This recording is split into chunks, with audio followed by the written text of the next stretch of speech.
Hi friends, welcome to Nisha why channel. இன்றைக்கி 1.5 kilo kesari செய்ய போகிறேன். எப்படி செய்யலாம் பார்க்கலாம் வாங்க. ஃபஸ்ட்டு அகலமான பாத்திரத்தை வச்சுக்கோங்க. எண்ணெய் நான் 1 லிட்டர் எண்ணெய் போடுறேங்க. ஒரு ஏலக்காய் ஒரு 5 ஏலக்காய் போடுறேன். ரவை 1/2 கிலோ பேக்கெட்டில் 3 பேக்கெட் போடுறேன். 1.5 கிலோ பேக்கெட் மொத்தம்.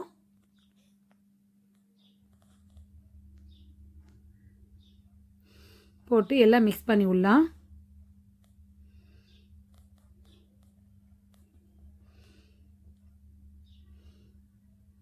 இந்த மாதிரி மிக்ஸ் பண்ணிகிட்டே இருங்க.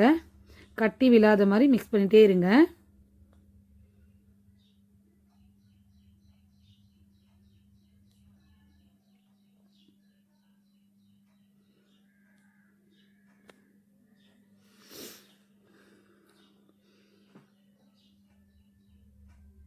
முந்திரி நெய்யில் வறுத்து போட்டுக்கிட்டேன். இதிலே போட்டுக்கலாம்.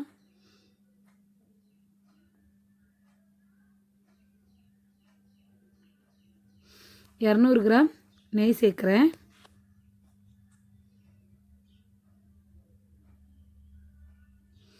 போட்டு ஃபுல்லாக மிக்ஸ் பண்ணி விடுங்க. அந்த ரவை நல்லா வறுக்கணுங்க. எவ்வளோக்கு எவ்வளோ வறுக்கிறோமோ அந்த டேஸ்ட் அப்போ தான் வரும். ஸ்லோ பண்ணியே வறுத்துக்கோங்க. கீழே அடி பிடிக்காமல் இருக்கணும். பாருங்கள், இந்த மாதிரி நல்லா வறுத்துருச்சு.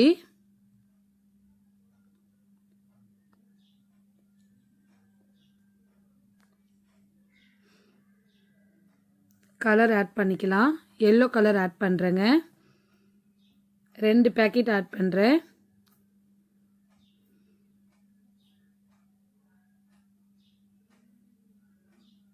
போட்டு ஃபுல்லாக மிக்ஸ் பண்ணி விடலாம்.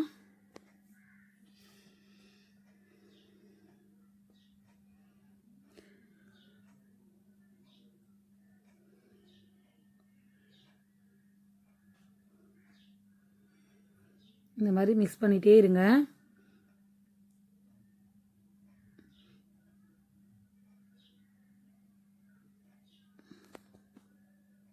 ரவை நல்லா வெந்துனதுக்கப்புறம் இந்த மாதிரி தண்ணி நான் வேறு பாத்திரத்தில் 4.5 லிட்டர் தண்ணி சூடு பண்ணி வச்சுக்கிட்டேன்.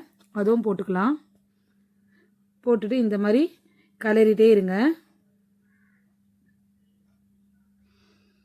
கட்டி விழாமல் கிளறிட்டே இருக்கணுங்க.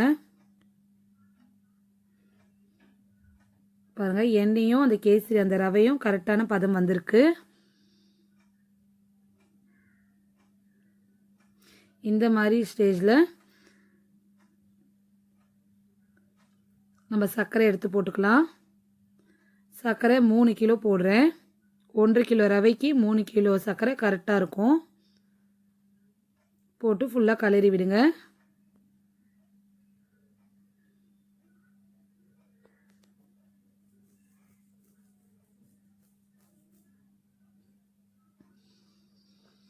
எசன்ஸ் போடுறேன். Pineapple essence. பைனாப்பிள் கூட போடலாம். நான் எசன்ஸ் போட்டிருக்கேன். போட்டு ஒரு மிக்ஸ் பண்ணி விட்ருங்க. அவ்வளோதான், முடிஞ்சிருச்சு.